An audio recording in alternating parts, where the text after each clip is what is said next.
maofisa musasadaro imimi guri ratopera so maofisa guri ratopera muchingondidya mari yangu so muchingoti ofisa vadhafu vachatondida zvagore kutopera man hakusipita fite relax kana usababa ukesha mari bhebhi rodokufila rafu ungoita kuti fide akaproposa aiwawo ndabhone mastatements enyu manje pavhale ndakatotenga sheti yered ndikatodiridza mafraus maruva but hapana chakabuda aiwo ndiwe munhu akatodiwa kare kutongozvinetsako hauna feidi chete mufanami ofisa watokufila rafu anga raitongoti fite fite havatogone newe zvototi nhasika patiri kuenda kuroad show kuka after road show iwe chibva wangokanda show infact chitongoproposa bcause wakatodiwa kare munhu angomira totare nyaya yako fide but fide usati wabaya chingosiya wabhejera kai maofisa sadza mufanami ita kuti maofisa aigute mufanami anga wangogara uchingotuma mari yangu yamakadya yakakwana yatakwana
changu chandoda icho chenhakwezi.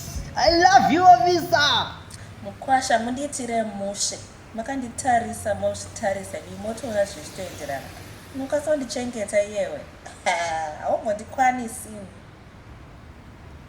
Kana kutogeza kwacho hautogoni zvako. Kana kufamba newe ndingafamba newe wakadai. Kundimakisa. Officer wenyu akatotumonakirwa neni wani. Musadaro madam. fide hanzvadzi yangu, don't worry kani, usaore moyo iwewe. Bebi runoriwana mira ndikutaurire mutactic unotoita ipapapa. Wakangokwanisa chete kuita get rid of maruparo idzi, makwapa aya nembare dziri mumakumbo nefesi yakacheneruka iyo yakaomarara yakakwasharara ganda iri, ukangokwanisa chete kungoshandisa mafuta eFeliglow zvese zvinopera ukaswera wahwina bebiri, hapana chinomboshamisa apa. Wakangogeza chete neshower gel yeFeliglow for men, wapedza izvozvo bva wati lotion yacho for men. Unonditaura iwe, for men lotion yeFeliglow inopedza maspots esai, unobva yaita soft, ganda rosara rakanyatsopfavirira richiglowa richipenyerera. Anoswera akubika kumba kwedu